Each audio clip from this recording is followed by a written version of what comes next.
Welcome to MILF. I'm Courtney. And I'm Jennifer. And we are two moms into literary freedom. Hey, Jennifer. Damn it, I lost it because I wanted to do something and then you started talking about sexual favors. Sorry, I threw you off. You know what? We're just going to go with it. Before we hit record, we were just adjusting our mics. And we don't have to tell the specifics. You can use your imagination. But it reminded me that people keep asking, they're like, what's the name of your podcast? And I'm like, oh, it's MILF for books. They're like, what? I always say when they ask me, mom's into literary freedom, right. And then I add MILF for short. Yeah, that's a good idea.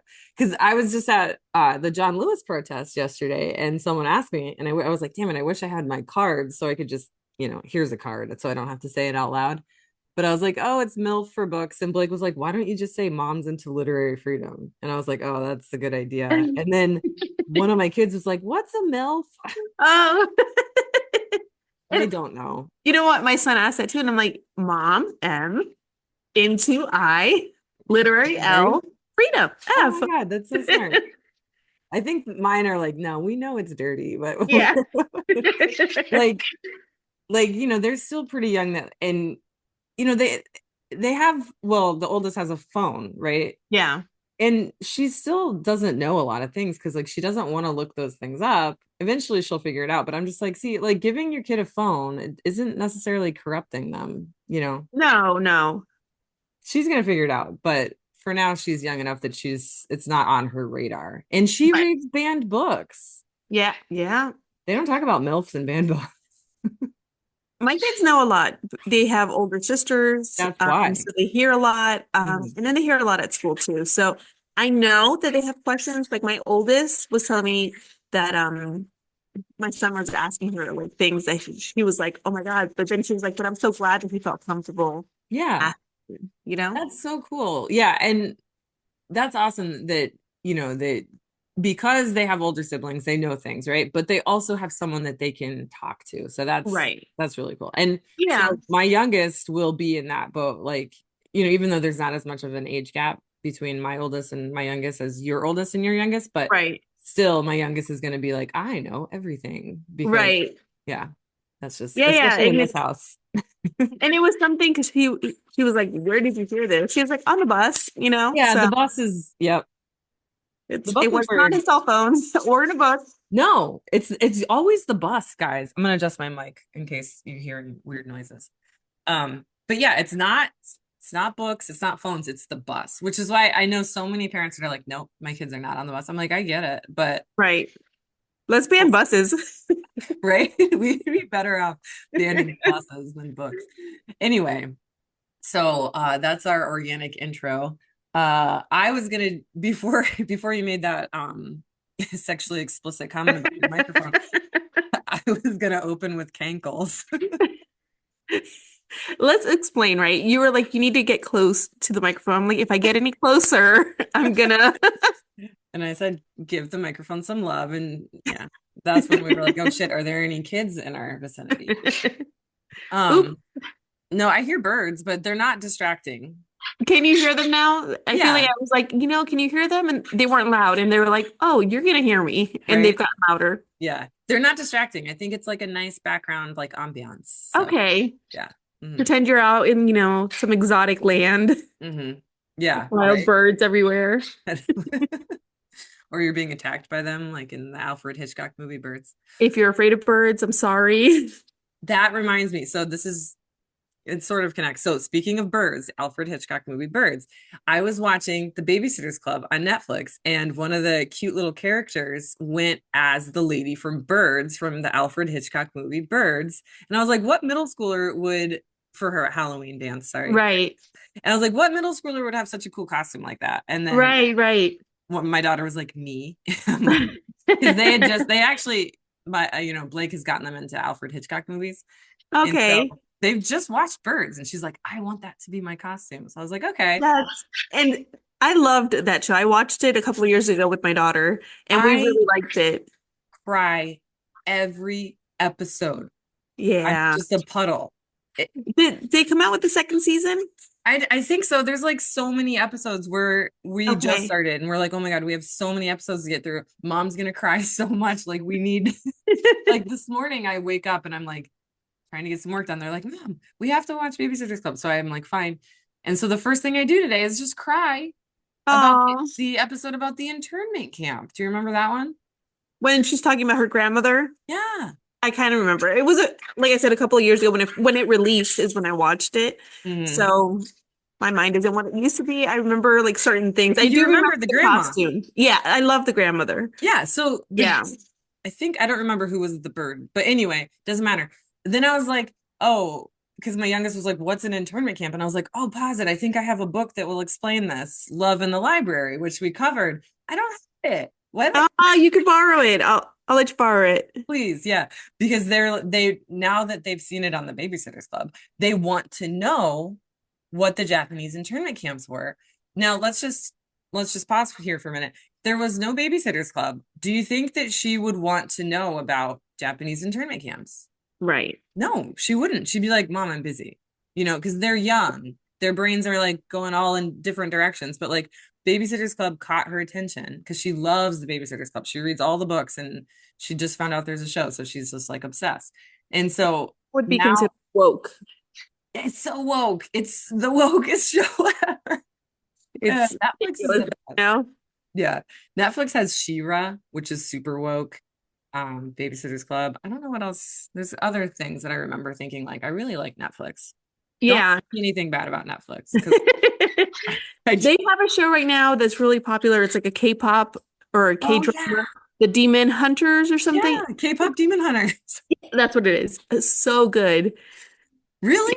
It's We were really making fun of it. We were like, what are we gonna watch after She-Ra? And I was like, what about K-pop Demon Hunters? And they were like, that looks stupid, but that's what I thought too. And I was like, I kept seeing it, like clips of it, and I was like, all right, I'm gonna watch it. And like we're all hooked. It's a movie. Mm, It's not a series, it's a the movie. movie. Okay, whatever. I'm down. I'm gonna watch It's it. really good. Yeah, Netflix is winning for sure. You know who's not winning? CBS.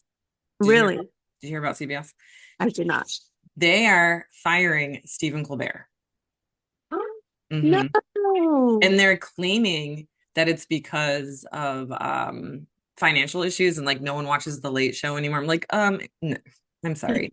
A The Late pop. Show, Yeah. the Late Show is like the most popular show on CBS, but it's because 2 days before this announcement, Stephen Colbert on the Late Show like ripped CBS a new one for taking like a $6 million bribe giving a $6 million bribe to Donald Trump in relation to the Kamala Harris lawsuit. Mm. So to give the listeners some context, which by the way, go to YouTube, watch our episodes, rate, review, subscribe, please, all that jazz. Please. But to give you guys some context, uh, CBS was sued by the Trump administration for allegedly like editing an interview with Kamala Harris that like made Trump look bad. I don't know what the details are.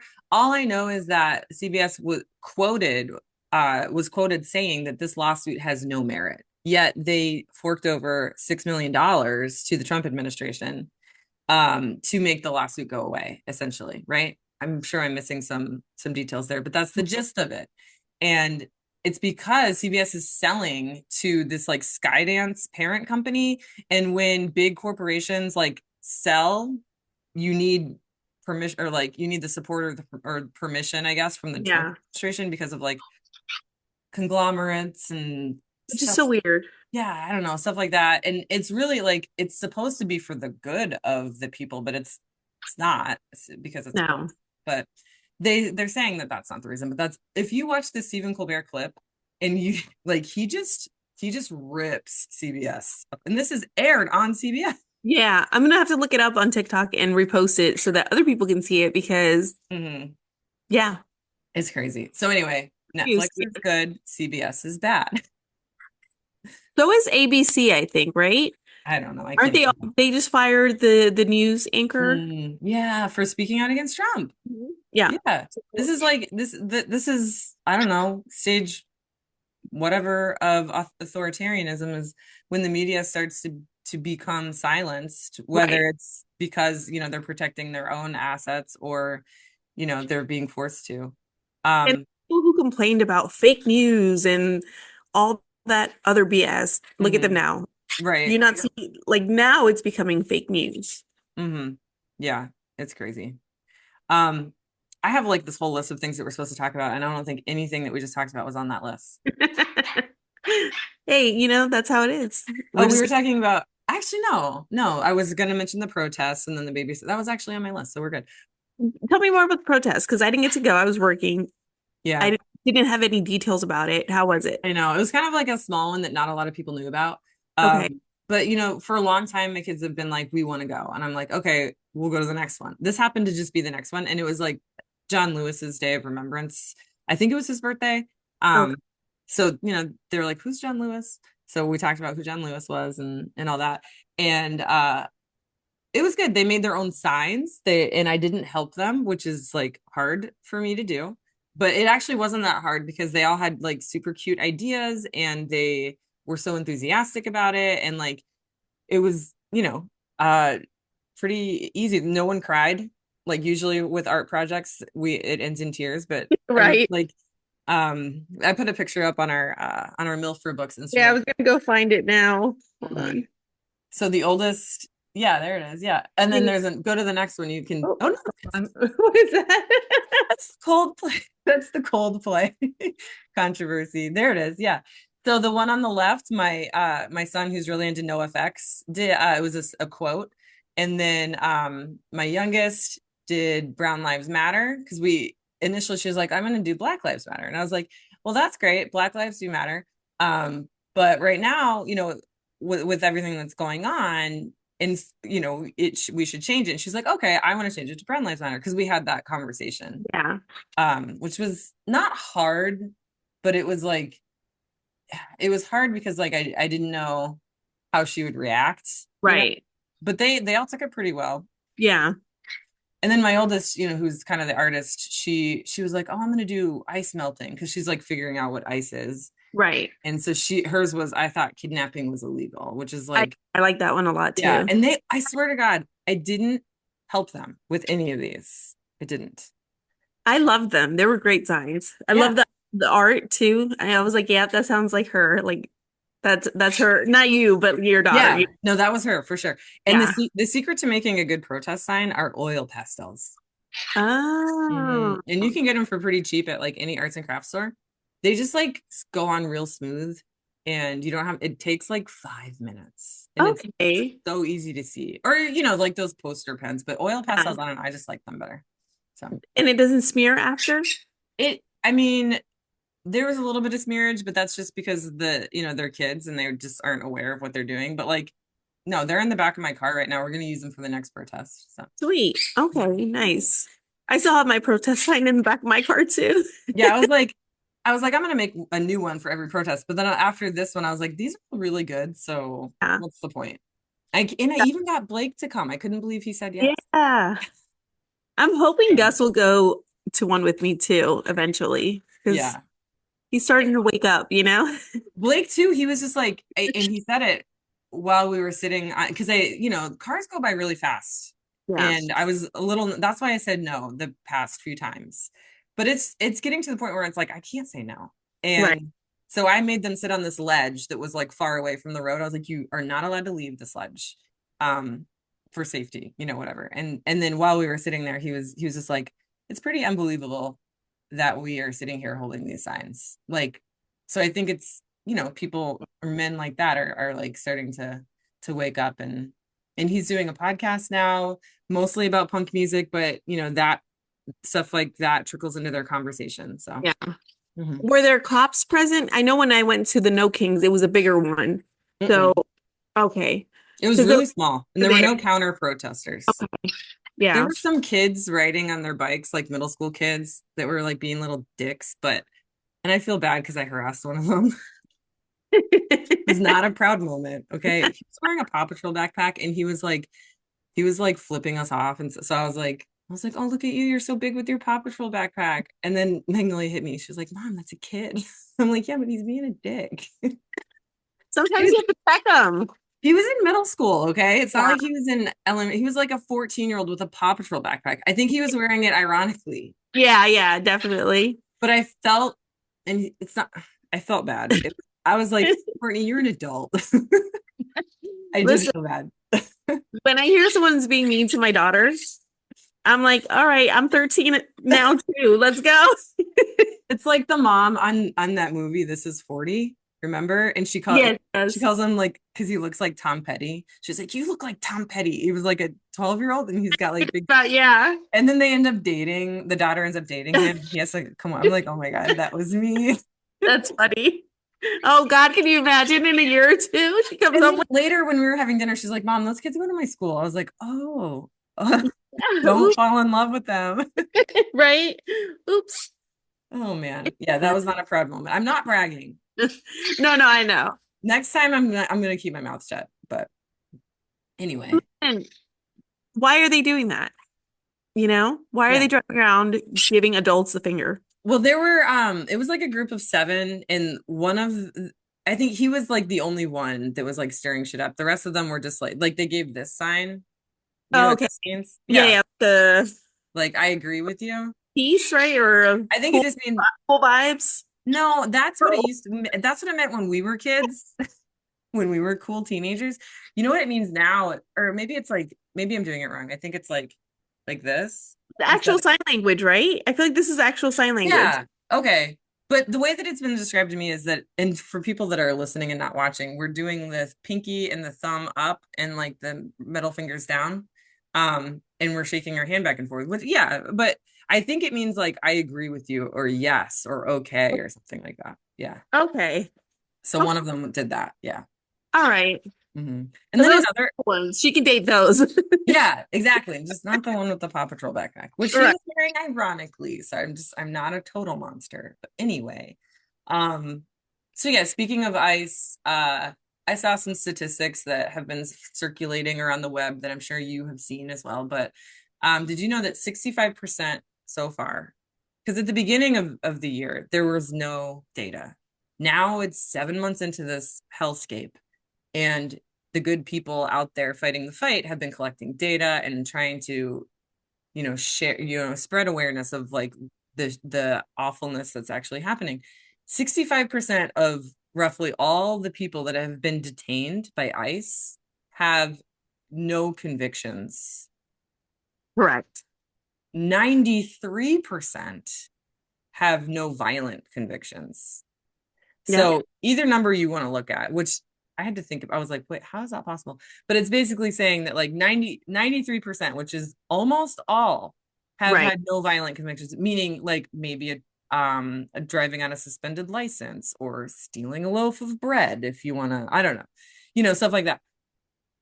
Go And ahead. Blue sign points to that. Like alligator, Auschwitz, I'm not going to call it the other thing. Right. Um, the amount of money that is being spent to detain people that were working and paying taxes is far more than what we were paying for Medicaid or any other thing, services that these people thought these immigrants were using.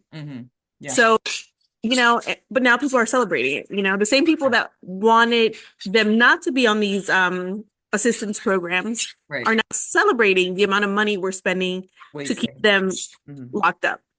Yeah. And they're not criminals. They still talk about them like they're criminals. If you look at the White House propaganda machine that is Instagram, they're being loud, aren't they? No, it's okay. But you know what I do notice is like the mic is getting confused, and when you're talking while the birds are chirping, your sound quality kind of goes down a little bit, but I can still hear you. And it's fine. It's fine. I'm gonna have to boot them out of the house. I'm No, sorry. it's okay. It's not that distracting. It's just like, oh, I noticed a difference. But I can do this. But yeah, they do need to realize like how much money is being spent to keep people who are not criminals locked up.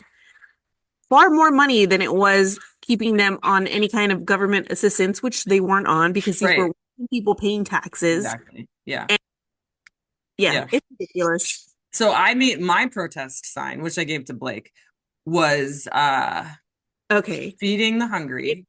I was giving him credit. It was Courtney. It was me. I made that one. Feeding the hungry, $6 a day. And then I crossed it off because that's what was eliminated with the quote, big, beautiful bill, right? And then underneath that, it said alligator Auschwitz, $1.2 million a day, because that's how, if you're going to compare the numbers, that's what it worked out to be. Right. And that was just SNAP assistance, right? So Yeah. that's exactly what you're saying. And they're locking up children in there now. Not to mention the 15-year-old who has since been relocated, but the fact that he got there just tells you that these so-called ICE agents, who are not actually police officers or law enforcement officers of any kind, don't even care if it's a minor. They're not checking if it's a minor. They don't care if it's a minor. They swooped up that 15-year-old just like he was a grown man and put him in a concentration camp. Yeah. He's now in a different concentration camp. Are we supposed to celebrate that he's in a different concentration camp? No. Right. No. We're not. No. And I don't even know where all these foster kids that they're forcing out of their homes, where they ended up. Do you? Because that's not something that I've seen. I'm sure not telling us eventually. They don't want people investigating this. They don't want people talking about it. It's like they just want to sweep everything under the rug. The Epstein files under the rug. Oh, yeah. I never told you about the Cankles. No. Oh my God. How many minutes into this? And people listening are like, what about the Cankles?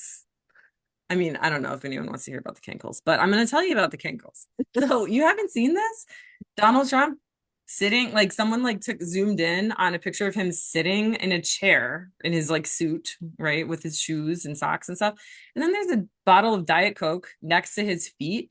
And it looks like it's a miniature bottle of Diet Coke because of how swollen his ankles are. Really? Yeah. Oh my God. Yeah. Well, he has health issues, right? He definitely. Yeah, let's pause for a minute though, because your mic is like, hold on. Okay, we did the best we could. It's honestly not that bad if they do start peeping again. It's okay. But anyway. Sorry. No, it's okay. No need to apologize for your little birdies. But what were we talking about? We were talking about the 15-year-old. No, we were talking about Cankles. Oh no, we were like, we got to talk about Cankles. Yeah. Yeah. So the same day that picture posted, like he was publicly diagnosed with essentially he was diagnosed with Cankles, like a poor circulation thing, Okay. I don't care what it's called. I forgot what it's called. I don't give a shit about his health. But either way, he has a condition that makes his ankles the size of a Diet Coke bottle. Oh my God.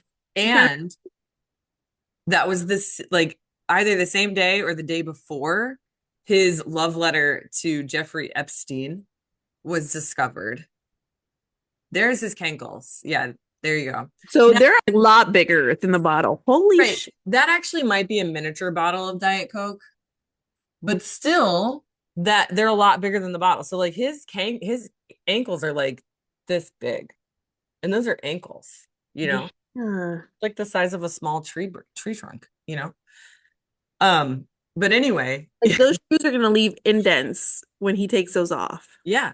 Ugh. It's a medical condition, and it's not going to kill him quickly, unfortunately, but it's still a medical condition. We can only hope. But that was the same day that his love letter to Jeffrey Epstein with the drawing of the naked lady. Did you hear about that? I haven't been online, I guess, enough because I did not see that. I did see the clip that popped up of the cheating couple at the Coldplay concert. Yeah, when you were showing my protest signs, that accidentally popped up because that was the next story that I posted. And I didn't post it because I give a shit about the Coldplay couple. I posted it because someone was using it to get people's attention to talk about ICE. Oh, okay. So nice. If anyone clicked on that, they're like, oh, I want to know about the Coldplay. Then they're actually getting a video about ICE. Ah, okay. See, so I did see that story, but not the ICE one. But I get a lot of ICE stories pop up on my feed. I have not gotten the love letter. What does it say? It's a birthday card. Like apparently everyone like wrote Jeffrey Epstein birthday cards or something, and it's like just a creepily written birthday card that's like I don't remember exactly what it said, but it's like something about an enigma, and it basically implies that they have secrets between them. And then it's a drawing of a naked lady, and then when how he signs his signature and it's like crazy signature. Yeah. That's what he put that where her pubic hair would be, as if like that was her pubic hair. And this picture has not surfaced, but that's just someone described the picture, and so I have not So seen there's it. no photo. No, no, Okay. I'm like there's trying to no look photo. now. Yeah. Okay. No, don't try and look for it, because unless I don't know, unless we're wrong. If anyone listening to this, if you have the picture, Sure that it exists. what? The letter, it's not for certain that it exists. No, it is for certain that it exists. But for whatever reason, it hasn't been made public. I guess you could say because we haven't seen it, you could argue like, oh, we're not sure if it exists. But from what I read, it's like, no, it exists, but like it's someone who was like privy to this information was like sharing it. Okay. Yeah. Gotcha. And he actually, so you know how he's on, I guess this is Truth Social, where he goes on these rants, right? So one of his most recent rants, if you want to read about it, is in regards to this picture. And it was the Wall Street Journal who said that they know that this picture exists. And so he freaked out and said that it was fake and the Wall Street Journal was lying. And that he's never drawn a picture in his life. Okay. So here he is lying through his teeth, because then the internet, thank you, internet, responded with, here are dozens of doodles that Donald Trump has made and sold at auctions over the years, because he is a doodler. Like, he loves to doodle, apparently. So he's a fucking liar. And So I see here like the picture of his whatever you call it, post. The Wall Street Journal printed a fake cap letter supposedly to Epstein. These are not my words, not the way I talk. Also, I don't draw pictures. I told Rupert Murdoch it was a scam and he shouldn't print this fake story. But he did, and now I'm going to sue his ass off and that of his third-rate newspaper. Thank you for your attention to this matter, DJT. Why does he always end his posts like that? Like it's a letter. Thank you for your attention to this matter. All right, I have a sketch for you. Are you ready? Go. It is in 2005. It was the Manhattan skyline, and he sold it at an auction in 2017. I'm trying to get it. Okay, so here is the sketch. Do you see it? Yeah, it's actually not that bad for him. Yeah, I I think he's like I think he thinks he's a pretty good doodler. I mean, it's not like whoa, breathtaking, but it's not horrible. It's like a child with a marker but you would say that child has artistic skill. Yes, like if my third grader, I don't have a third grader. If my third grader at the time, I'd be like, I would be impressed. Yeah. So that's one of just like dozens of sketches that have popped up because he said he's never drawn a picture in his life. And I feel like I've seen him doodle on things too. Am I just imagining that? I think it's just his signature, because like that. Maybe he wrote on the map and he drew the path of the hurricane. Yeah, that came up too. Yeah. Yeah, he likes to doodle. But the point of this story is that it's just more evidence tying him in a nefarious way to Jeffrey Epstein. And that's why he freaked out, because he knows the walls are closing in on him, and eventually it's going to come out, hopefully sooner rather than later, so that they actually have something to impeach him for. Right. Because now, you've got Marjorie Taylor Greene, right? Which I don't think you know about this. No.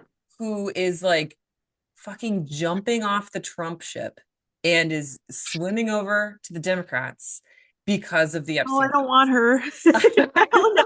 Stay over there, please. Oh my God. Hold on, let me pause so that I get my information right. Okay, so I just pulled up the first article that I found from Newsweek yesterday. And I mean, I could just read you the headline. Donald Trump's biggest allies split with him over Jeffrey Epstein. So you've got Marjorie Taylor Greene, Lauren Boebert, okay? Who, all I know is she's a piece of shit. Her name is like one that pops up, right? Do you know anything about her? I do. She's the one that was cheating on her husband, I think, and that she was caught getting handsy with like her date at like a show, Not Moms for Liberty, though. That was a different scandal. Oh no, she's like a congresswoman. She's like the same as Marjorie Taylor Greene. Okay, so different conservative sex scandal. Yeah. It's hard to keep up with them. Yeah. All the conservative sex scandals. It wasn't like a huge sex scandal, but for someone who talks about morality and all this bullshit, suddenly you're like getting handsy and like grabbing boobs and stuff in a theater. We're totally fine with grabbing boobs as long as it's consensual and you're not a fucking hypocrite. Just Right. I mean, at least I'm not. Exactly. Yeah. So Marjorie Taylor Greene, Lauren Boebert,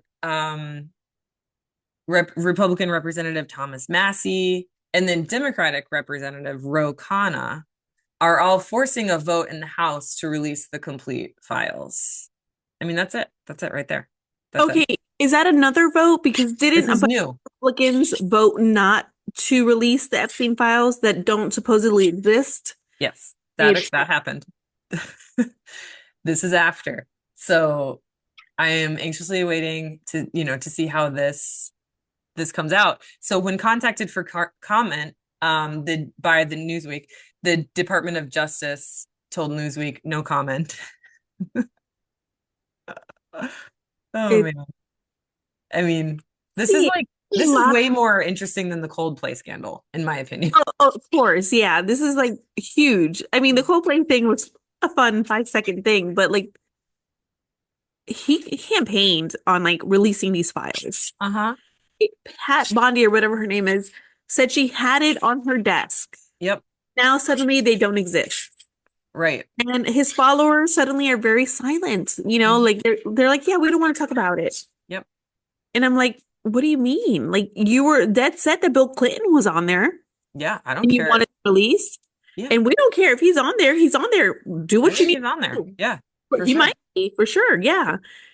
Like we don't care if he is on there. Release it. Let's find out who's on there. I don't care if Obama's on there. Like, I mean, I would be really upset if Bernie Sanders was on I'm there. disappointed. But like do what you Mhm. need to do. Mhm. He was there messing around with children, not young women, children. Yeah. We need to stop calling them young women. They're children. They're children. Then do what you need to do. Did you hear about Katie Johnson? No, who's that? So, oh man, I posted it to our social media, and it is the actual allegations by Katie Johnson. Is that Uh, the 60-year-old that like Epstein was mad that Trump took her virginity? yes, Okay, yes. I don't know names, Katie. but I know the story. So this like recently surfaced. I don't know. I mean, I'm sure this is not the first time that this has been made public, but it's the first time that people are paying attention to it. But she was I've so noticed this since his first election. yeah, this is not news. Yeah, This isn't like, oh, someone finally released this, and had this been released before November, he wouldn't have been elected. No, sorry, our country is disgusting and we still elected him. But it's not something that I knew about. I think she was Jane Doe for a long time, which Mhm. people don't take the Jane Does seriously, Right. unfortunately.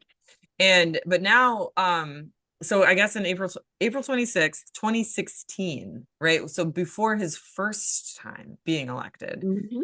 Katie Johnson filed a federal lawsuit in California alleging that she was raped by Donald Trump at a party hosted by Epstein in 1994. I think at the time she was 12 years old. And if you read it, which it's very accessible online, you could read the 4-page allegation and trigger warning, if you do decide to read it, because it's not easy to read. It reminded me kind of Sold by Patricia McCormick. And it was, it's a tough thing to read because she's 12. It Mhm. described 4 separate encounters and painted a vivid picture of a world where wealthy men use teenage girls like disposable toys. The most explosive claim was that Trump violently raped her, then threatened to have her and her family killed if she spoke. And then it goes on to say how Epstein reacted when he found out that Trump was the one that got there first, I guess, and then how he freaked out. And it's just an awful, awful thing to read. But what is even more awful is that it existed for the public to read before he was elected the first time. So, but then like, do you know any more about that? Because I was just quoting an article from carlismyuncle.com. That's an interesting Right. place. But it says the girl who vanished. So like, where is she now? You know? Yeah. So I knew about that story when it was Jane Doe. And I remember Mhm. talking about it back then. And of course, people were like, oh, that's fake. Why is everybody coming up with this, allegations now? Of course, Mhm. believe women. And I'm like, it's not just one woman. It's Exactly. okay. And then you have him saying that he likes Epstein and that he also likes young women I think he calls them girls, young girls. Hmm. We both like young girls, or he's Hmm. always hanging around young girls, and we like that. Something to that extent. Yeah, he's said that before. Yeah. Ah, like he's admitting to it. Okay. So Like, here she okay. doesn't have a Wikipedia page. I had to get off the Carl is my uncle website. Just I wanted to make sure I was reading the right information, which I was. But apparently Katie Johnson is a pseudonym. Okay. So it's more than Dick Jane Doe, but it's not her real name. And she might just be protecting herself. Yeah. And Can you imagine? Like she's talking about the most powerful man mhm, in this country, and we see how he responds to people who speak out against him. mhm. Yeah. So according to the Wikipedia page, it was dismissed in April, or sorry, of May of 2016, a month after it was filed. Then it was refiled in September. And on November 2nd, Jane Doe or Katie Johnson, whichever name, was scheduled to appear at a press conference before abruptly canceling because she had received multiple threats. She wrote a formal declaration that said, I loudly pleaded with Defendant Trump to stop, but he did not. Defendant Trump responded to my pleas by violently striking me in the face with his open hand. Oh, yeah, this was in her declaration, which I read. And that basically it says that he would kill her, her family, if she ever spoke out. So then 2 days later, the lawsuit was withdrawn by Katie Johnson. Mm. So, But I mean, these rumors are not new. Like this has been said before. He's had several allegations, and I do believe it happened. yeah, me too. Okay, moving on to the next thing. We are actually going to talk about The Hunger Games, book 2.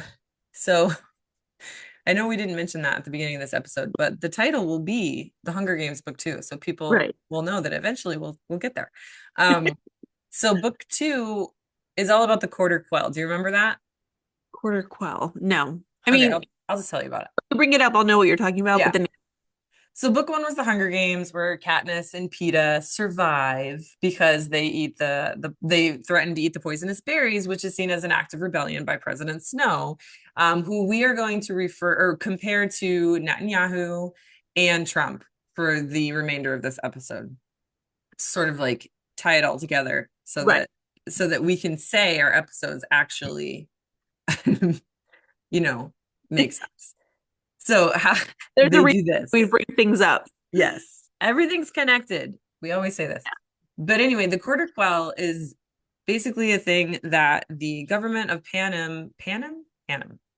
which, is an authoritarian government run by a dictator named President Snow, that they do every 20 years to sort of remind the people in districts 1 through 12 that they're still in charge and that they still control them. So every 20 years they like mix it up and they make it even worse than it already is. So for this quarter quell, because President Snow is already determined that Katniss Everdeen is a threat to his regime, Right. he's like, I'm sending her back. So I'm gonna, even though like you win the Hunger Games, you're not supposed to go back. Like you are a victor, you live in Victor's Village, Right. which are these like big fancy houses in your district. You're never poor, you have all this money. So it sort of like communicates to the rest of the people in this dystopian society that like, oh, the Hunger Games is something that, there's a positive. Like if I Right. win, then I can be like this victor. It's like winning the lottery, Right. only you You don't didn't have to the kill a blood bunch of people to win the afterwards. lottery. Yeah. Right. Or possibly die to win it or not Yes, win it. exactly. Exactly. So the quarter quell is basically President Snow's way of sending her back into the Hunger Games. So he's like, we're going to send two victors from each district, right? Some districts have like 20 victors, but District 12 only has 3 victors: Peeta, Katniss, and Haymitch. Okay. Right. And so of course, Katniss has to go because it has to be one girl and one boy. So Katniss has to go. And so of course PETA is like, well, I have to go, even though it was Haymitch's name that was called, because there's a 50-50 chance. And Haymitch's name got picked. And PETA's like, I volunteer as tribute because I'm madly in love with Katniss, which is Right. one of the best stories ever. Would you agree? Yeah. Are you more of like a Bella and Edward lady? Oh, did you see my story? I am definitely a Bella and Edward. Listen, I am team Katniss, PETA all the way. I think I would put Buffy and Angel above Katniss and PETA, but Bella and Edward are definitely below Katniss and PETA. Other guy in Buffy. Not Spike? Angel. Yes. Yeah, I guess, listen, that relationship is complicated, Yeah. but it is, The it's bad there. boys. I'm not team Spike, I'm team Angel.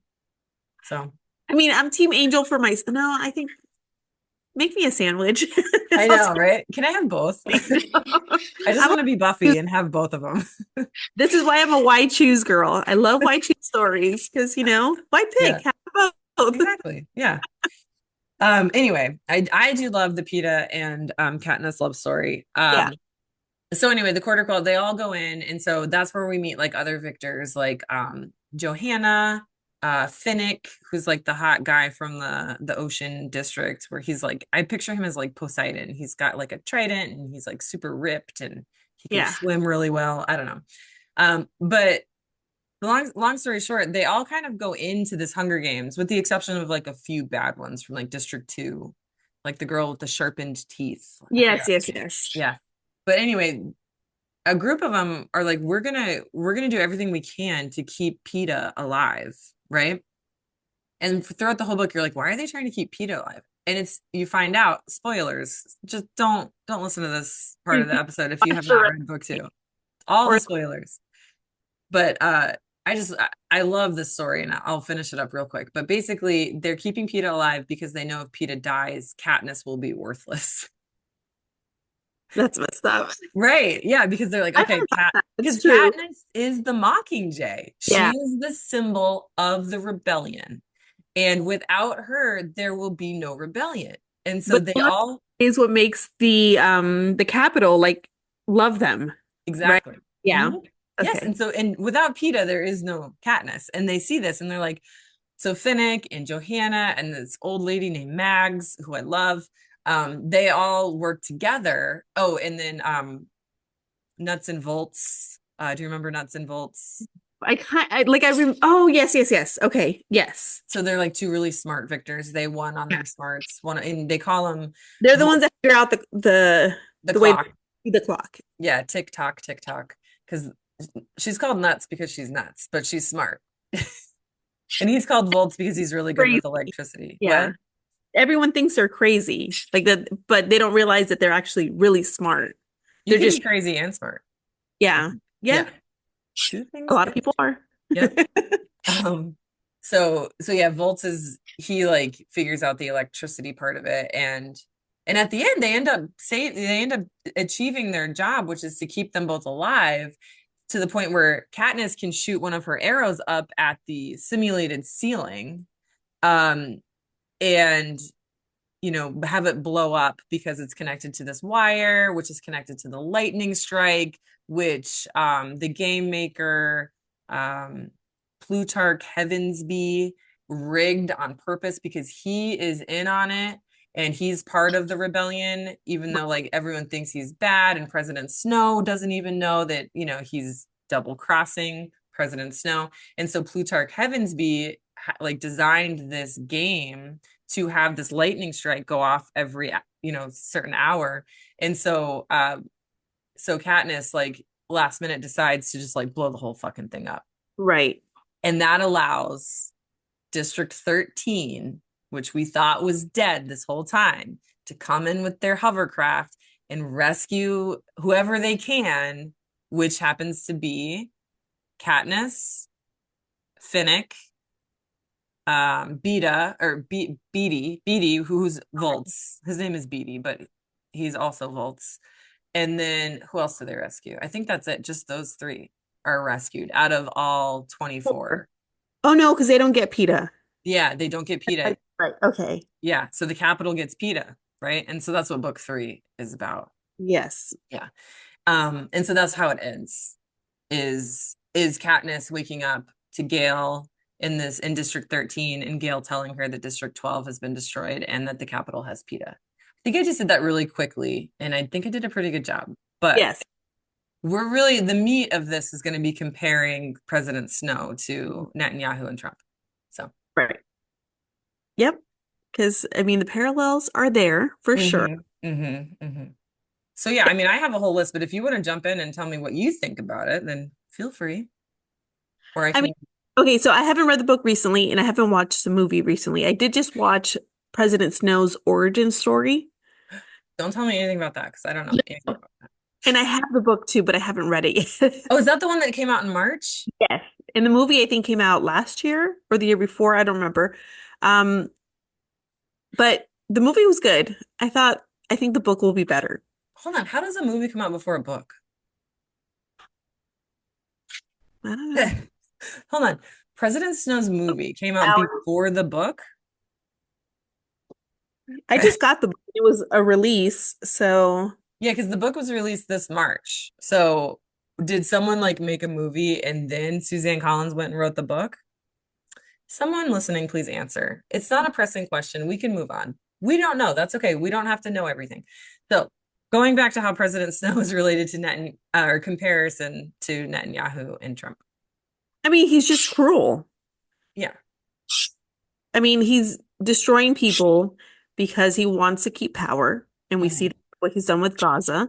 Mhm. Um, I keep thinking also of Squid Games when I think of Mhm. you see people trying to go to get food, and they're literally it reminds me, and I know that sounds weird and morbid for me to say that, but it reminds me of the red light game because they're like creeping along, and the Mhm. soldiers shooting at them, and all Oh, they're trying to do is food. Have you seen yeah. those videos? No. It's like you're watching it and you're like, this can't be real life. Is it though? It is. Red light videos? Is this in Gaza? Red light videos. They're not actually yelling out red light videos, but I was just watching Squid Games Oh. just because they're like trying to move stealthily along, Mm-hmm. not make too much movement to so that they won't shoot at them. Mm. But it's literally kind of it reminds me of that scene where they start shooting people and people start freaking out and running. Mm. It's In the Squid Games. in the Squid Games. Yeah, it's like Are actually killing people who are just trying to get food. the Children. difference, right? The difference between childhood and adulthood in some cases. In Gaza, there's no difference because you're a child living this, right? And in LA and in many parts of our country where children are being ripped from their homes, whether they're foster homes or not, or they're seeing their families ripped apart, right, by ICE because they're brown. Um, there is no distinction there. But in privileged households, such as my own, the difference between childhood and adulthood is seeing all of this on TV in your book, like Hunger Games and the Squid Games. Oh, that's just TV, right? But when you become an adult, you realize that real life is worse Mm-hmm. in the Hunger Games. And my daughter she said, well, at least this isn't real life when she was watching the Hunger Games. And I didn't know what to say. Yeah. Yeah, because she's gonna realize it soon that Mhm. that I I didn't mean have to I didn't have to say anything. I'm not gonna cry. I've cried so many times today. It's okay because I just thought of a funny moment. So I reeled it in, but not super funny, but sort of like I didn't have to say it because when we were watching the Japanese internment camp episode of Babysitter's Club this morning, my son proceeded to explain it all to the whole house. He was right. like, this and this and this and this, and it's happening. And he went from one rock to another and was just like, and just so you know, World War III is happening and it's way worse than anything you can imagine right now. And I was like, what? Asher, like everything that he was saying, I was like, well, I can't really argue with you on that. And like, he's figuring it out, you know? Right. Right. Because they're like we said, they have phones now, they have Mhm. access to the internet, they see what's going on too. Um, yeah. I mean, what happens is TV makes it more like glamorized, I guess. but real life is just a lot harsher. And I'm but I'm an adult and I still also had, rose-colored glasses on thinking, yeah, it's not that bad. And now I'm like, shit, it really is that bad. Like, I, I'm going to use that as an example because you brought up a really good point, and you're right. It is human nature to put on your rose-colored glasses. Um, but I wanted to bring up a girl, which I gotta find her in my notes now, but she is an example of what like how you said it's glamorized because she was killed by the Israeli government at just the young age of 12 years old. And her name was Yakin Hamad. And, she was a symbol of resistance, similar to Katniss Everdeen. She was a humanitarian beacon who showed the world beauty, courage, and generosity in Gaza amidst bombing. This was this year. She died. She was murdered by the Israeli government in May of 2025. She used social media to show, joy and distribute aid in a place of suffering. She delivered things like food, toys, and essentials. She was 11 years old. Sorry, did I say 12? yeah. She was 11 years old. And, I think from what I've read, and we're not totally sure, but I think she was targeted by the Israeli government, by Netanyahu, just like President Snow is targeting Katniss. But the difference between, real life and books and movies is Katniss isn't going to get killed by President Snow because she's the hero, the heroine of the book. Her heroine? I don't like saying heroin because it's like a drug, I but I know, think that's how you but it is how you say I it. don't want Yeah. to sound stupid saying heroine. Okay, so she's the heroine of the book. And she's not going to get murdered by President Snow, but Yakin Hamad did get murdered. So, Yeah, and that's exactly it. Like glamorized life, in books, there's a happy ending. In real life, we're realizing there's not a happy ending. Like real life, people are dying and the heroine is gonna get killed, you know. because Yakin was spreading hope. And a quote in Catching Fire, the second book of the Hunger Games, by President Snow is hope. It's the only thing stronger than fear. So while these authoritarian governments are doing their best to spread fear among the people, they're not only spreading fear in the form of propaganda, but they're killing, literally murdering hope, even Yep. if it means it's the face of an 11-year-old little girl. It's how do you sleep at night doing that? I They've don't killed know. so many children. So many. Mm-hmm.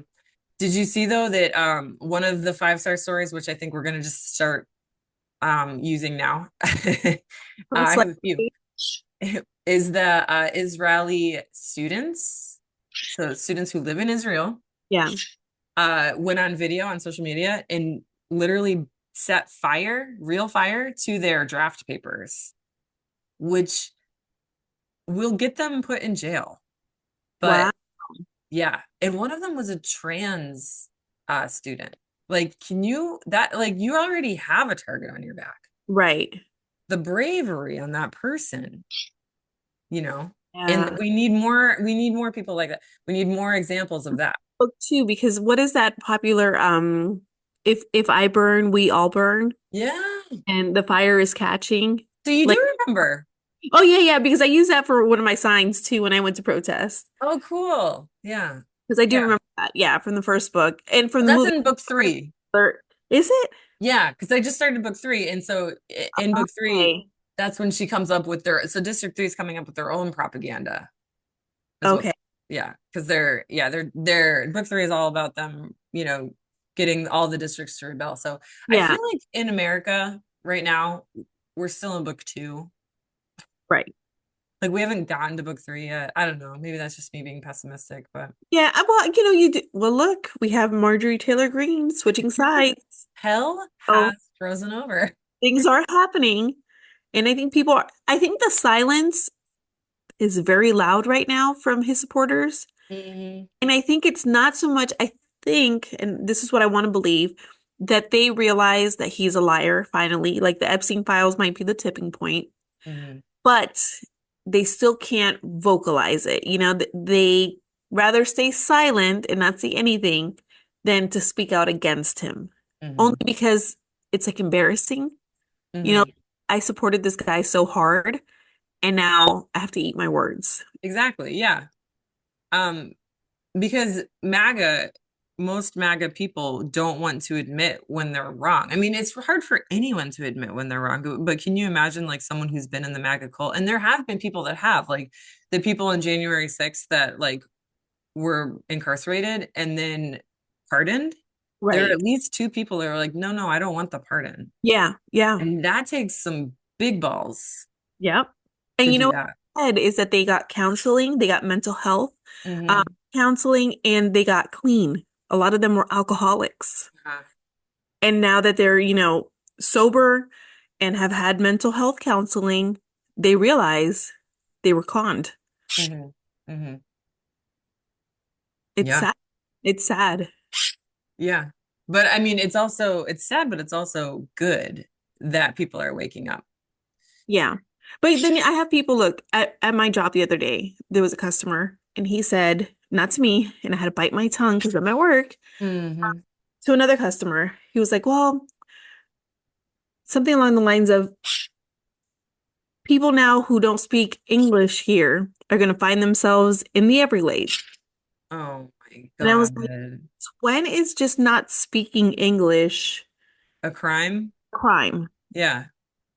And I was just kind of like so baffled that he said that out loud and I was so, know it is so baffling how much hate there is, and when you see it firsthand, you're sort of like, I mean, I knew that people like this existed, but like I'm still surprised that you can say that to someone.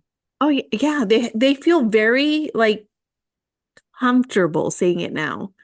And Yeah. it's crazy because I've never heard people I've seen people talk shit online because they're hiding behind their computer and their Mhm.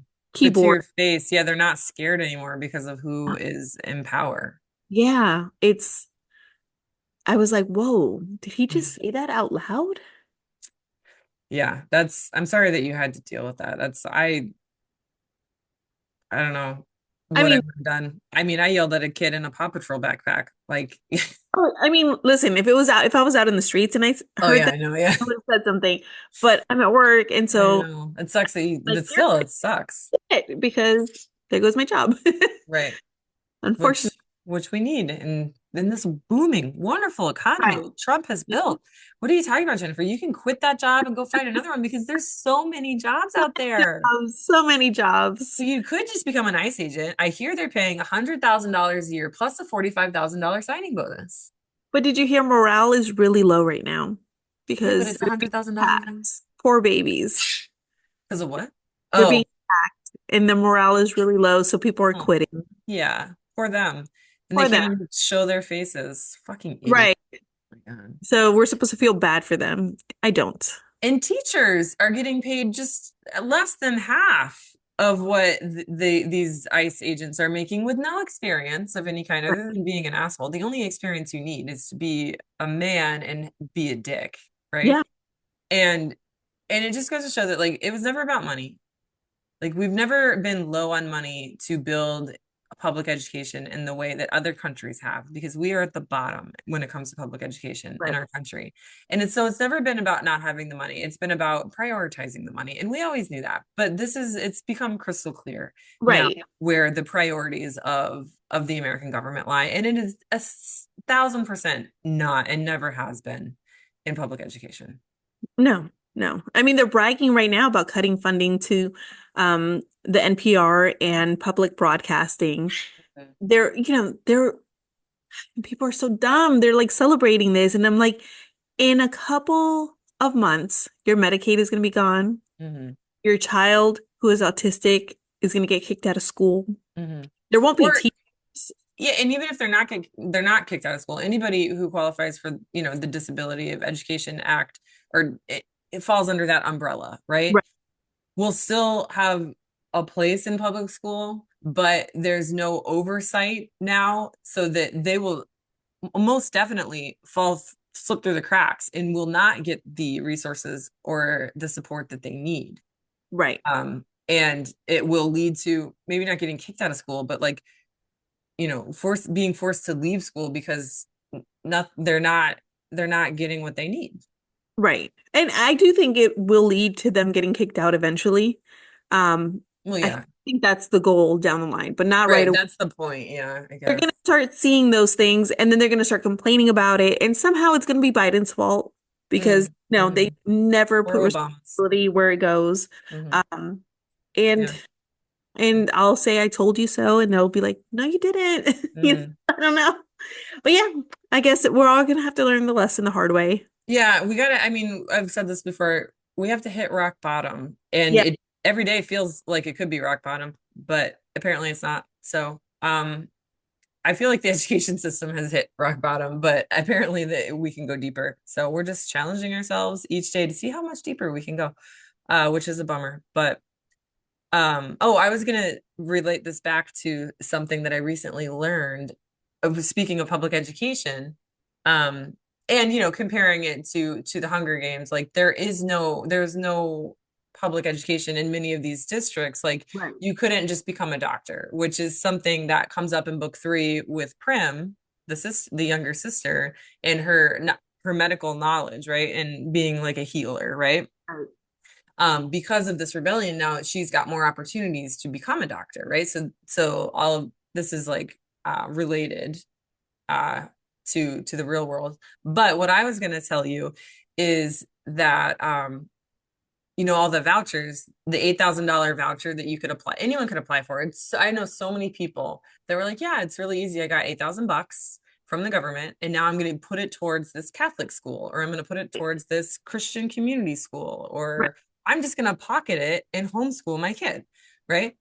So how I'm asking you to guess a number. How many families in Flagler County, and I know this, I have it on good authority, that Uh-huh. this is from someone I know who, knows people in the district, okay? Right. Um, that this is a true statement, okay? How many families do you think took that $8,000, put it in their fucking pockets, and then sent their kids to Flagler schools? How many families do you think did that in the 2024-2025 school year? Ooh. Ooh. What's our population? I know. I asked Blake and he said 5, which was very Oh, low. And no, then I no, asked 50,000. no, and then I asked Tamra, who said 1,000, and that was way too high. Okay, so let's go with 400. 179. Wow. So Blake was like 5, maybe, because $8,000 is a lot, but How are they getting away with that? so the state, there's no oversight. So that's what we talk about when money gets taken away, the biggest thing that gets impacted is oversight. Like no one is being held accountable for things. Like no one's like double checking their work and making sure that like people are doing what they say they're going to be doing. So basically there was no oversight last year, and no one checked up on these people. They didn't make sure that Hmm. they just They didn't should spend the do it. money and then put their kids in fucking Yeah. public school. And so they have since fixed the issue, according to my source. Damn it. And now you can't do that anymore, right? Which you wouldn't want to do because that would hurt Flagler schools. But I'm um, joking. it doesn't really hurt the government. It doesn't hurt Florida government. It hurts the local schools. But Yeah. so now you can't do that anymore. But the state was like, yeah, we fucked up. Um, but if you want that money to the school districts, because they're owed this money, right? If you want that money, you're gonna have to go get it yourself. So they're not even helping them get the money back because they're gonna have to go after these families, like the Millers. Or Like, they hey, have to Mr. Miller. sue parents. Yeah, they're gonna have to send collection agencies to Mr. Miller's house and say, "Hey, Mr. Miller, what'd you do with that $8,000 after you sent little Tommy to flag their schools?" And long story short, someone somewhere is going to be the person that does that for the entire state. Hopefully, I mean, at least they're gonna try so that school districts can get their money back. And I can almost guarantee these are not all of them, but at least half of those families are well off. Oh yeah. Yeah. The ones that I know that don't need it, because I know some that do need, they have like kids on the spectrum or with disabilities that are like, I need my kid to be educated at home. So I'm going to pay for a professional tutor to come and they're going to sit at my house and they're going to teach my kid math. And that $8,000 is going to go towards that.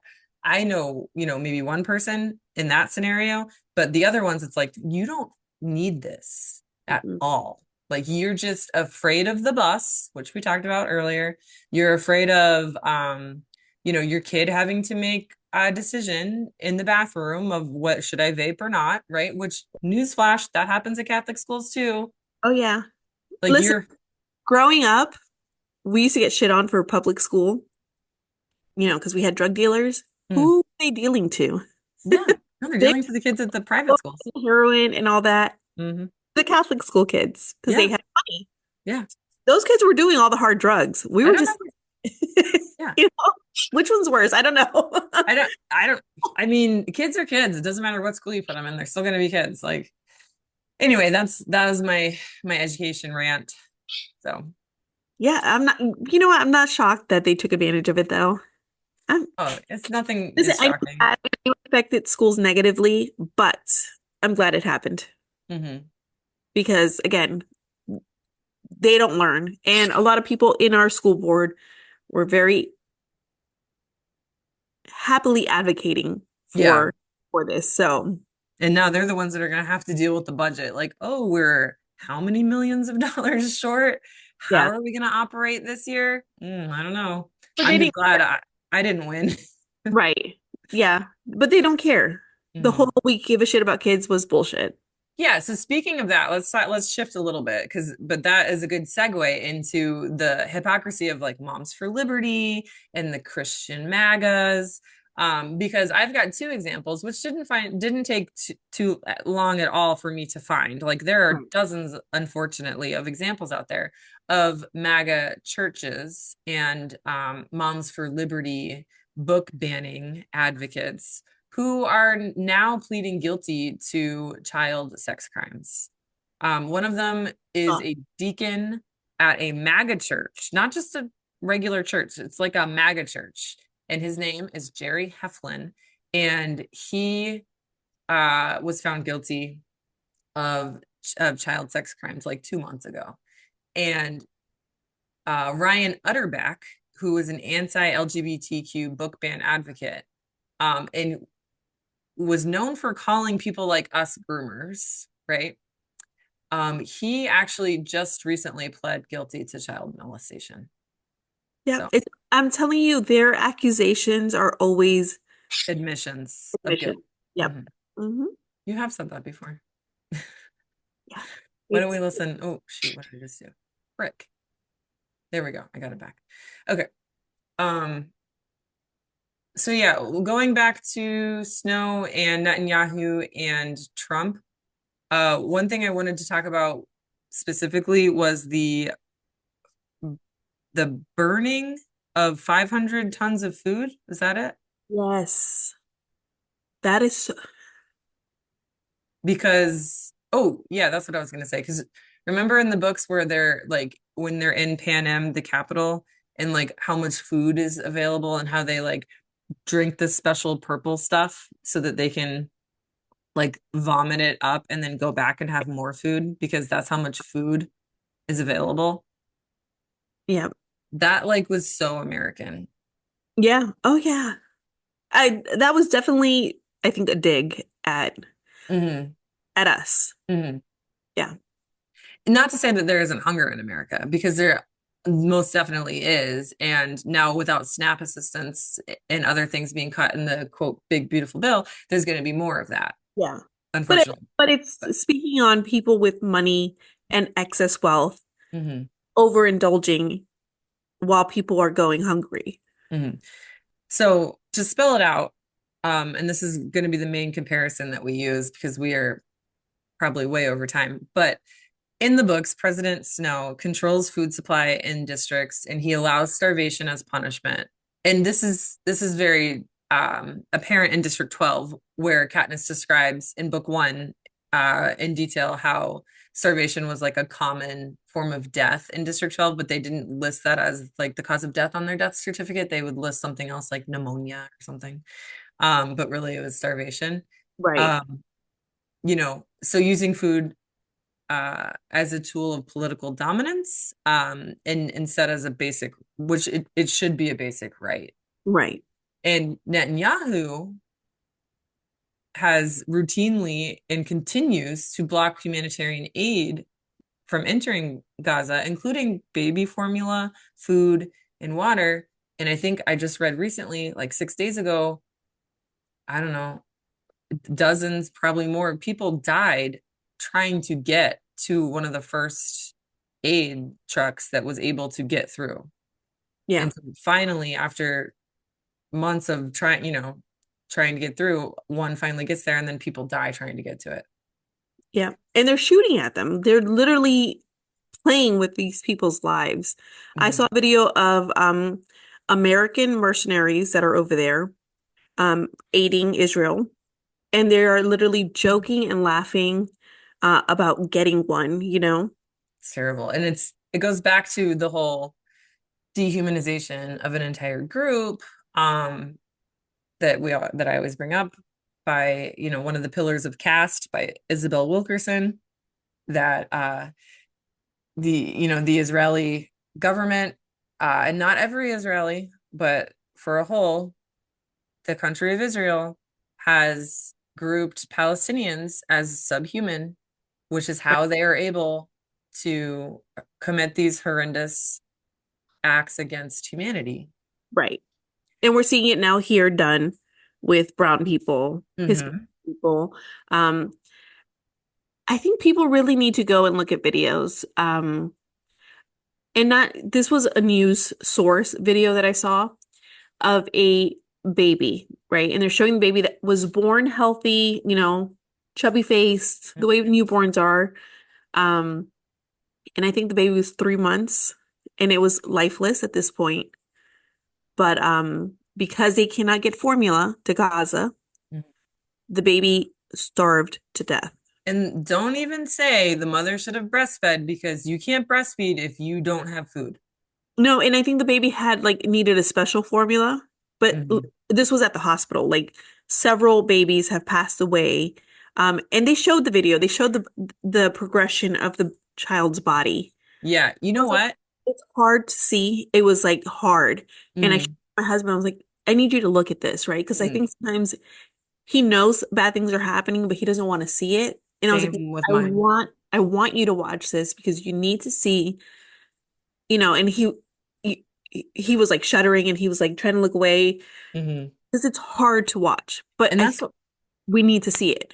and We that's need, why I share stuff like that. yeah, But I'm hesitant to share stuff like that at the same time, but I shouldn't be, yeah, because you're right. You're absolutely right. And this is supposed to be an episode. It's not really about book two, the Hunger Games. It's about everything. And we're just sort of throwing it in there. But in book three, Beatty, which whatever, I'm going to tell you anyway. It's not book two, but Beatty, he actually does what you just described. He takes video and he hacks it into Panem's, capital, the capital of Panem, so that everyone in Panem can see the footage of the hospital, of the people in the hospital before Panem bombed the hospital and killed everyone in the hospital. And so what we need are those anonymous hackers that show up every few months to say some bullshit. We need them to take this footage and like hack Fox News and yes, show the videos on Fox News and CBS and like all these primetime networks that are not doing it because they're afraid of X, Y, and Z. yeah, yeah. You know who else turned now that you say Fox News? Mm, You know Candace Owens? yeah. Suddenly she's like Epstein was like the tipping point, I think, for her, right? No, Because now she's like blasting Trump. no way. Yeah, yeah, big Wow. time. Yeah. And I I thought it mean, was funny. She said something like, she mentioned other like supporters of Trump, Charlie Kirk, I think is his name or something, and like other people. and was saying, well, you guys are getting paid, to keep supporting him. And I was like, oh, so maybe your check ran out because I'm not gonna, what I'm saying? Yeah. It could, like, we can give her the benefit of the doubt and say that she finally couldn't do it anymore. But you're also right. That could have To been me, that was like her saying, yeah, he's paying us to say these things.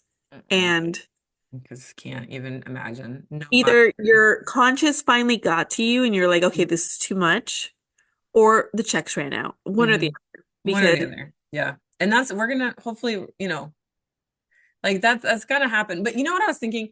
You know how like people are comparing this to the Holocaust, and then America went in and, saved everyone from Hitler, right? But now, like, the tables have turned and we are helping a country commit genocide on another country, and we're not going in and we're not saving Palestine from Netanyahu, right, but we also didn't go in and save the Sudanese children, or the Darfurian children. I think right, that's whatever, like, and we didn't do that because there's no benefit for us. There was a benefit for us to save Jewish people from Hitler. Um, right. I'm not a historian. I don't know exactly what it was, but this isn't the first time that we've turned our backs on people, Oh, and not yeah, we've turned our backs, but aided and abetted in genocide. right. No, that's our problem. The US sticks their nose in a lot of places. Like a But lot of the not where reason, they should. no, no, that's what I'm saying. Yeah. A lot of the reason there are so many Central and South American people coming into this country illegally Is is because of shit that the US has done to aid mhm. those countries that has backfired. Yep. And Fidel Castro is one of those examples that I briefly mentioned to you, and I know that is a complicated man to talk about, but he was like a liberal socialist in his early days, and then he turned out to be kind of, like a bad dictator, which Right, I'm not saying I like Fidel Castro, but I didn't know these things about him, and that, he was trying to help his country. I don't know enough about it. I'm going to read some books about it, but one book, not about Cuba and Fidel Castro, but about Guatemala, which I talked to you about briefly, is called Harsh Times by Mario Vargas Llosa. There's two L's, Llosa. I don't know if I'm saying that the correct way. the L makes a Y sound. So Llosa, right? Yeah. Okay. It's the true story of Guatemala's political turmoil of the 1950s as only a master of fiction can tell it. Basically, it was a coup. It talks about, a coup that stemmed from America oppressing Guatemalan farmers, Yeah. is the Mhm. gist of it. So I would like to cover that eventually. Because these are the history lessons that you don't learn as an American. And it's embarrassing that I'm 38 years old and this is the first time that I'm realizing truly how fucked up of a nation we are. Yeah, no, listen, and I'm from Guatemala, what my family is, and I didn't know this. I don't I've feel as bad. I've started reading a few stories, and this is why books are important because Mhm. even in like a story about modern day, when you're telling the story, they will add information like, oh yeah, my great grandparents, when this and this happened, and it's just a sprinkle of information, and I'm like, oh, I didn't know that, and you learn something that you didn't know. And there's so much to know. Like, how can you know everything? And like, you definitely should not beat yourself up. And I'm telling this to myself for not knowing everything. But you should beat yourself up for saying, oh, if you don't speak English, you're gonna go take a trip to the Everglades, and I'm not gonna read a single fucking book to educate myself Right. at all. That's when you're a piece of shit.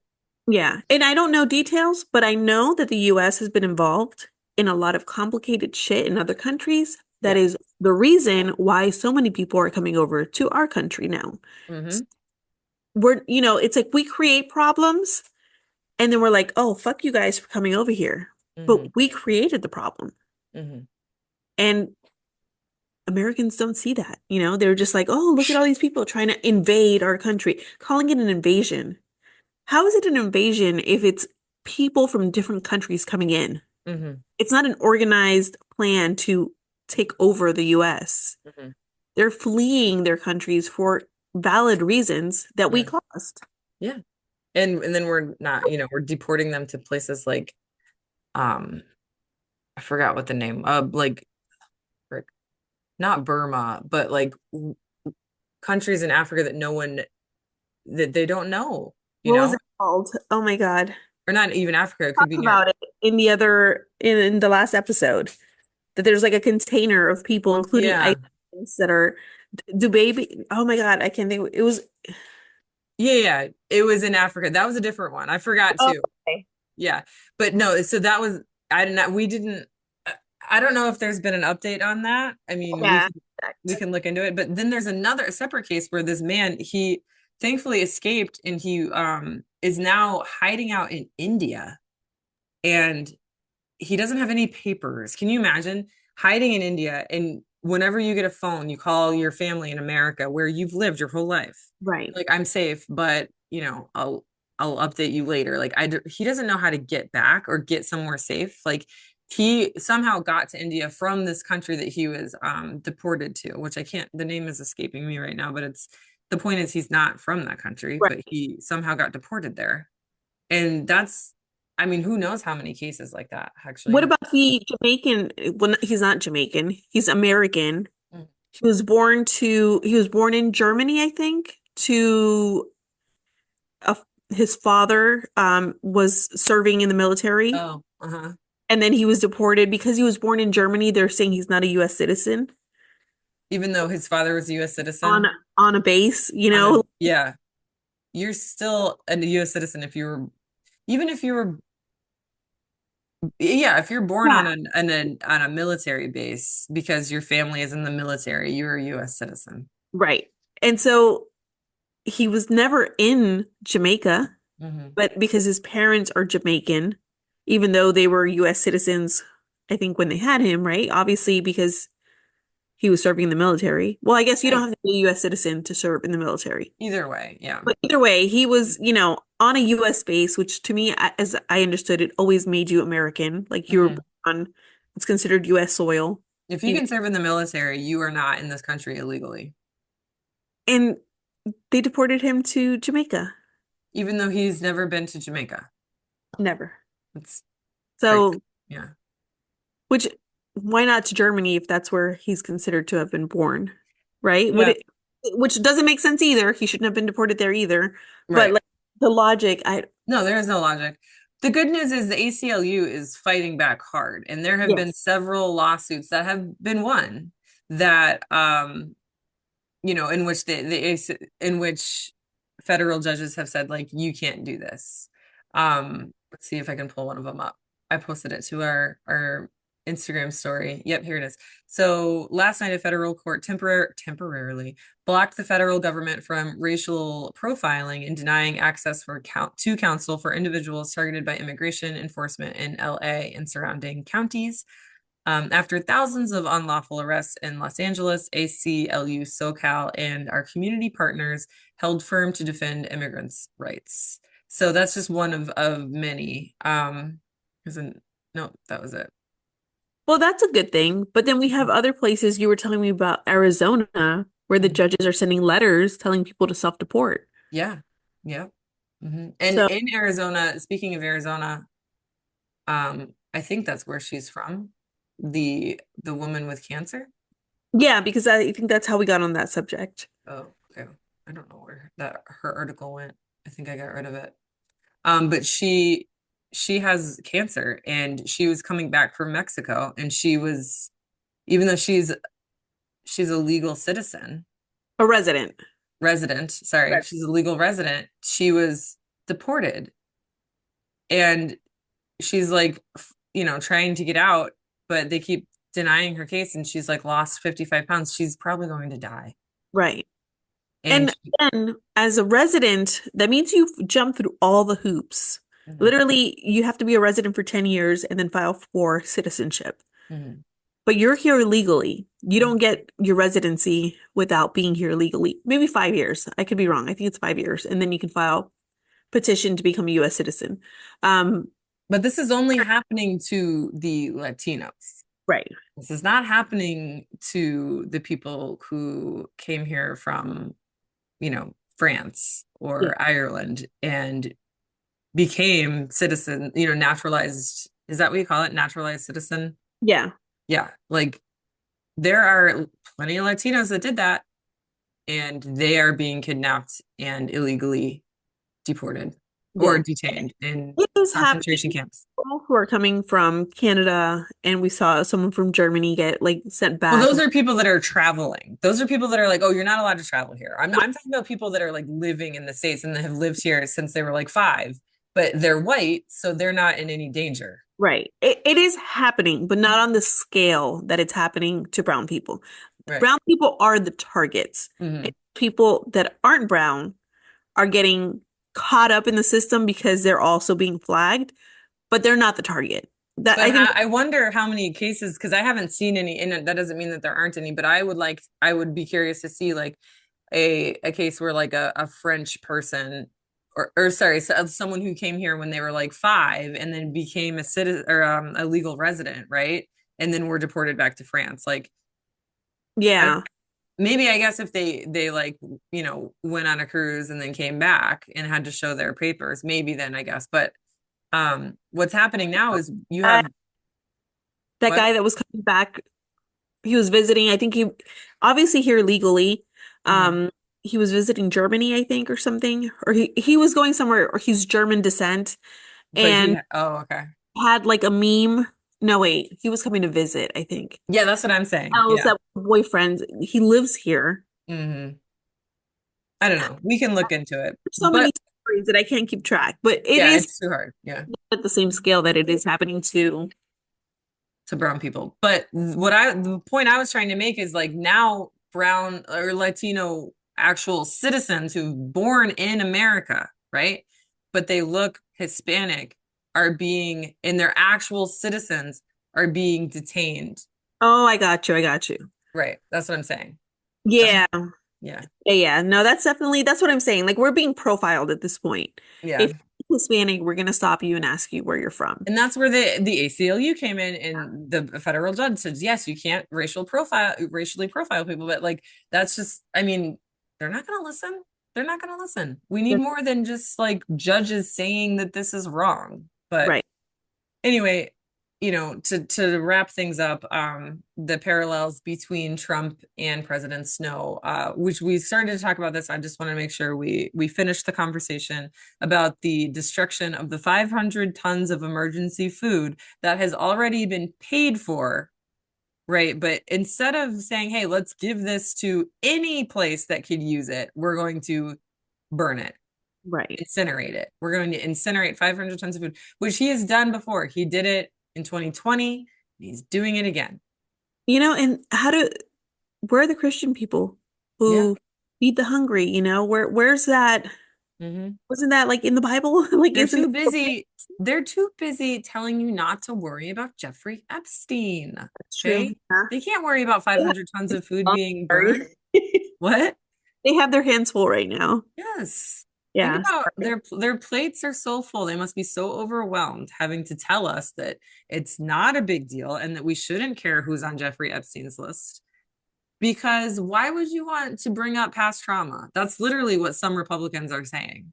Yeah, that happened what in the 90s? We don't want to rehash that shit. That's over. Yeah. Like why would you want to they're the same people that are saying why would you want to read books about sexual assault? Because, like it's just not something that brings you joy. So why should we have them?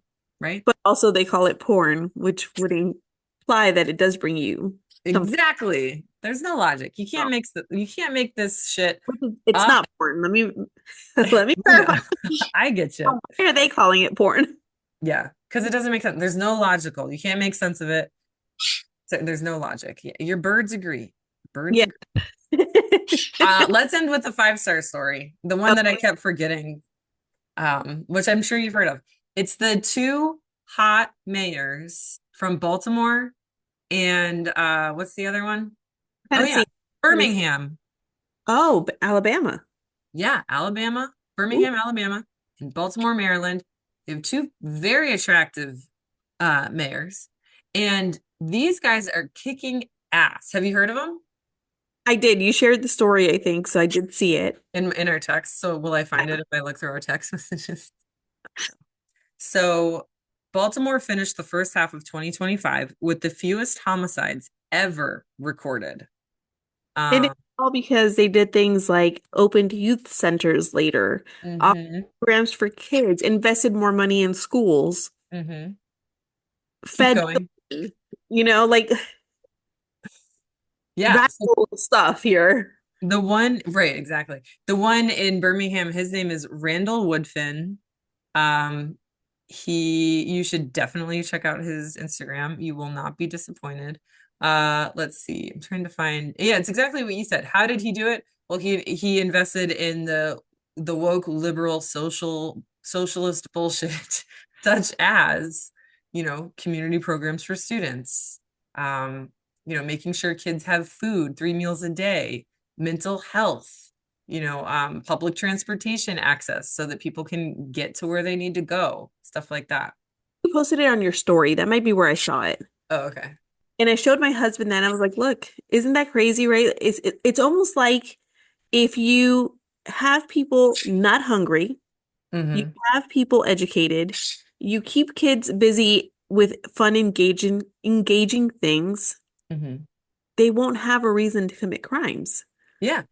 And then you're left, it's not going to end crime because crime will still happen. Mm-hmm. And you just have people who are just really bad because they have everything they need and still want to do bad things. But Exactly. not people who just were led into a bad life because they had a rough life. Mm-hmm. Yep. And the numbers there, they didn't lie. They went down. Mm-hmm. And they're doing all of this without like overfunding the police department, which is important. Okay. Baltimore, yeah, Mayor Brandon Scott. Yeah, so things like appointing a director of LGBTQ affairs office. Like every major city needs something like that, Right. because these are real groups of people that have problems and need resources, just like every group of people, right? And we can't pretend like they don't exist, which is the other fight, the other group of people that are attempting to be dehumanized, are people in the LGBTQ Right. community. And so Brandon Scott, mayor of Baltimore, is also doing things like making plans to curb city opioid overdoses. So he's got like a preliminary plan and like a strategic plan to actually focus resources on preventing addressing the opioid crisis. Right. Which, that goes back to they try to say, the cartel in Mexico and they're bringing in drugs. Why not cure people from their addiction problem? Mm-hmm. And then there's no reason for the cartel to bring anything over. Mm-hmm. Yeah, But that's like, yeah, we keep that's, the customer base here well, there's alive. that, and there's that whole theory of how crack became an epidemic. It was introduced to Well, I poor don't think Black it's a conspiracy neighborhoods. theory. I think it is actually, right? Right. Like Well, it happened. I think like as a young white person growing up in a privileged community, like I was told by other, maybe ignorant or whatever people that it was a conspiracy theory. But because, the truth is never formally revealed in public education, but you got to read the books about it. You're right, it's not a conspiracy theory. There are books about it, which we should probably cover that. Right. That could be one of the things we cover, even though it's probably not technically banned. But like, what school district is going to, in Florida anyway, or Right. Texas or Tennessee, is going to allow for that to be the summer reading? You know, Right. Yeah, no, they're not going to allow that ever. we'll add that to our list. But I think The Wire, the HBO series The Wire, they address it, I Yeah. think. Yeah, Do they? Okay. Because I I don't think so. do a lot of HBO either, but I mean, it's known. Like it was introduced to control neighborhoods. Yeah. To oppress them, to keep, just like the book Blackbirds in the Sky, the Right. Tulsa Race Massacre, which we're going to cover soon. Which that book addresses, so far it's addressed very little about the Tulsa. I'm only about 40% of the way through. And talks more about just history. It's a very interesting book so far. It would be a great read for a social studies class, especially in Tulsa. Yeah. Oklahoma. Yeah. It But is. I wanted to mention I am going to link a bunch of GoFundMe's. Not that, you can just go to GoFundMe and type in ICE and just take your pick. There are so many. There are a couple where, like, Tucson, for example, has a GoFundMe that goes just towards like bond, like the bond that they have to pay to get out, even if they're even given that option, right? And then there's individual cases where it's like the family needs to pay for a lawyer. So I'll link that in the show notes, but I think we should probably wrap it up. Yeah. I think we've gone over. Yeah. So on that note, don't ban books. Ban bigots. This episode has been engineered and mixed by your hosts, Jennifer and Courtney. You can listen to the MILF for Books podcast on iHeartRadio, Apple, Spotify, or literally any podcast app you want. Check out our MILF for Books YouTube page. That's MILF, 4, Books. And don't forget to like and subscribe. Follow the show on Instagram, Threads, Facebook, and Blue Sky at MILF for Books. Again, that's MILF, 4, Books. But follow us on TikTok at Moms Into Literary Freedom.